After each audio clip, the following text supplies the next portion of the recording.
Goldilocks and the Three Pandas by Natasha Yim, illustrated by Grace Zong.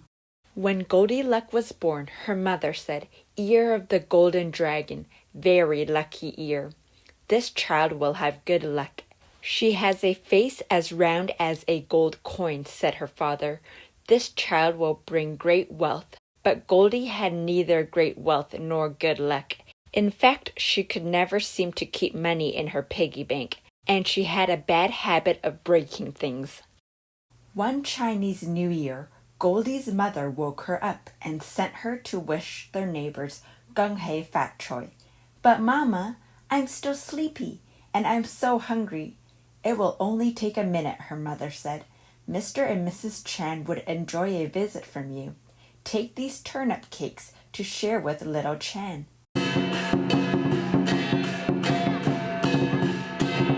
"He never shares stuff with me," muttered Goldy. "It's the new year," her mother warned. "Wash away old arguments and be nice, or you'll have bad luck." Not more bad luck. Last year she lost the red envelope her grandmother had given her, and her best friend moved away.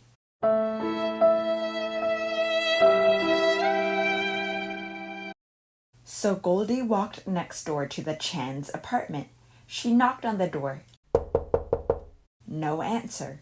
She knocked again. Still no answer. Goldy gave the door a little push. It swung open, and she tumbled in, dropping the plate. Turnip cakes catapulted all over the floor. "Oh no," Goldy cried. "A whole plate of turnip cakes ruined. That was bad luck for sure." She wandered into the kitchen to find a broom. On the table were 3 steaming bowls of congee, a ceramic bowl, a wooden bowl, and a plastic bowl. Her tummy grumbled. Surely nobody would mind if she had one little bite of rice porridge. She sampled the congee from the ceramic bowl. Ugh, too watery. She tasted the congee from the wooden bowl. Yuck, too thick and clumpy. Then she slurped some congee from the plastic bowl. Just right. Before she knew it, she had eaten it all up. All that congee made Goldy even sleepier than she already was. Maybe she could just rest a bit and wait for the Chans. She walked into the living room and saw 3 chairs.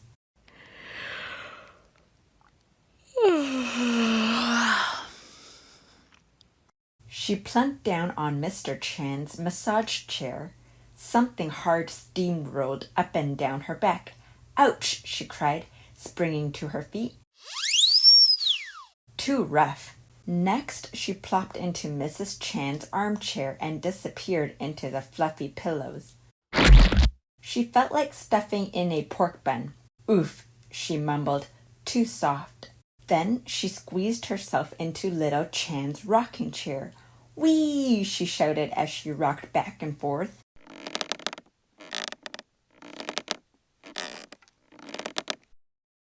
But she pushed too hard and the chair somersaulted backward.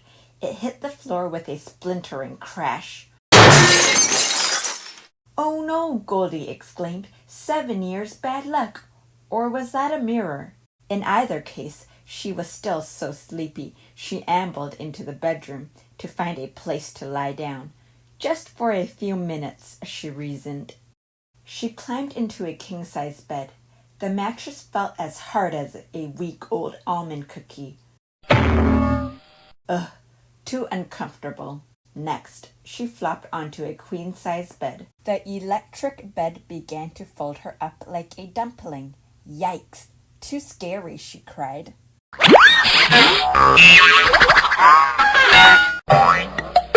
Then she leaped off and settled down onto little Chan's futon. "Ah, just right," she sighed, and fell fast asleep. The Chans finally returned home. "Who dropped these turnip cakes all over the floor?" exclaimed Mr. Chan. "And didn't clean them up," added Mrs. Chan. "A whole plate of turnip cakes ruined," groaned little Chan. They headed into the kitchen. "Hey, who's been eating my congee?" demanded Mr. Chan. "And who's been eating my congee?" cried Mrs. Chan. Little Chan wailed, "I don't have any congee. Someone's eaten mine all up." Mr. Chan heard a humming in the living room.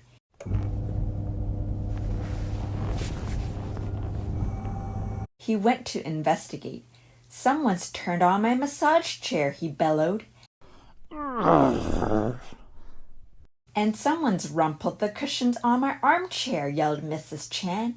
"I don't even have a chair," shouted Little Chan. "It's been smashed to pieces." When the three Chans looked in the bedroom, Mr. Chan hollered, "Someone's been sleeping in my bed." "And someone's been sleeping in my bed," squealed Mrs. Chan. "Look," said Little Chan, "it's Goldilocks sleeping on my futon." Goldy jerked awake. Who could sleep with all that yelling going on? "Mr. Chan! Mrs. Chan!" she cried. "I didn't mean to fall asleep." In a fluster, she jumped out of bed and dashed home. Her mother had set out congee for her breakfast.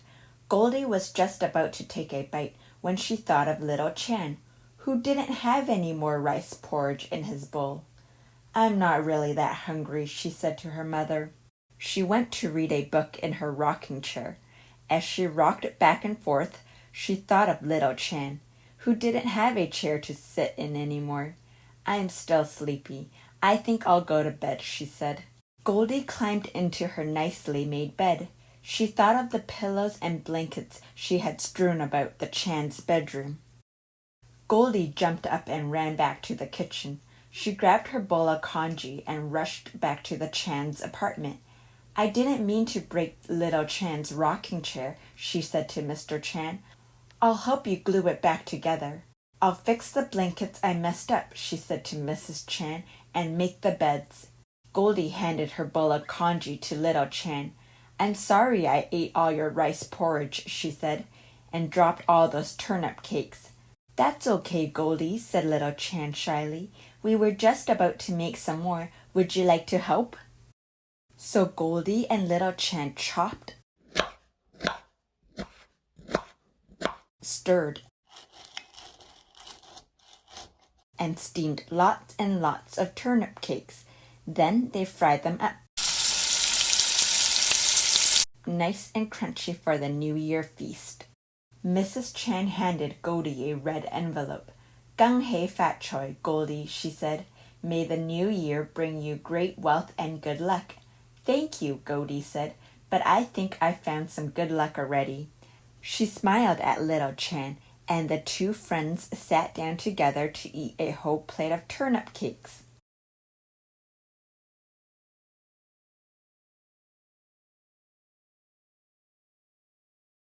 The end. Thank you for listening to me read Goldilocks and the Three Pandas